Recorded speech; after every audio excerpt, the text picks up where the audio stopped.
এই ওয়েদারে কি বাড়িতে থাকতে ইচ্ছা করে? কন্টেন্টের কি অভাব, এত তোতলায় কথা বলার সময় ভাই। হ্যাঁ, হ্যালো এভরিওয়ান, গুড মর্নিং। কেমন আছো সকলে? আশা করছি সবাই সুস্থ আছো এই গরমের মধ্যে। তো যাই হোক, তো আজকে আবারও একটা ডেলি ব্লগ নিয়ে চলে আসলাম।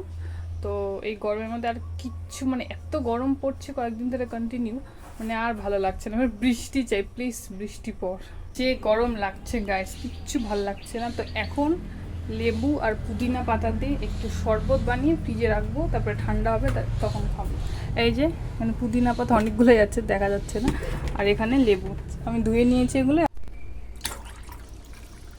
ভর্তি করে এই জল দিয়ে দিলাম।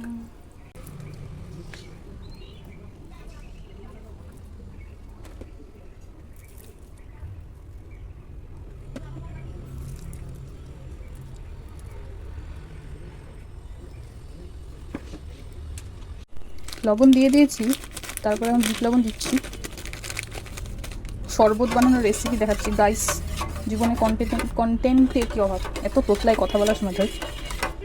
এখন চিনি দেবো গাইস, ওয়েট। তোমাদের দেখতেই হবে আমার শরবত বানানোর রেসিপি। কম দামি ট্রাইপড গাইস নড়ছে। দিয়ে দিলাম চিনি, কতগুলো দেবো জানি না। হরলিক্সের কৌটায় চিনি, তোমরা কিসের কৌটায় চিনি রাখো অবশ্যই বলো। আর হ্যাঁ, যেটা বলছিলাম যে আমি কি শরবতের মধ্যে চিয়া সিড দিব? লেবুর শরবতে কিছু কি হবে দিলে জানি না, কমেন্ট করে জানাও তো। লেবুর শরবতে কি চিয়া সিড দেওয়া যায়? খাবো ঠান্ডা ঠান্ডা আম। উফ, গরমের দিনে এটাই একটা ভালো জিনিস, তাছাড়া কোনোটাই ভালো জিনিস না।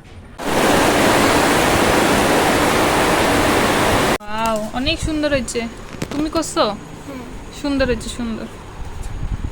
ও গাইস, কি ওয়েদার, একদম পুরো ঝিঙ্কু ওয়েদার, ঝিঙ্কু। এই ওয়েদারে কি বাড়িতে থাকতে ইচ্ছা করে? তো চলো বাইরে থেকে একটু হেঁটে আসি।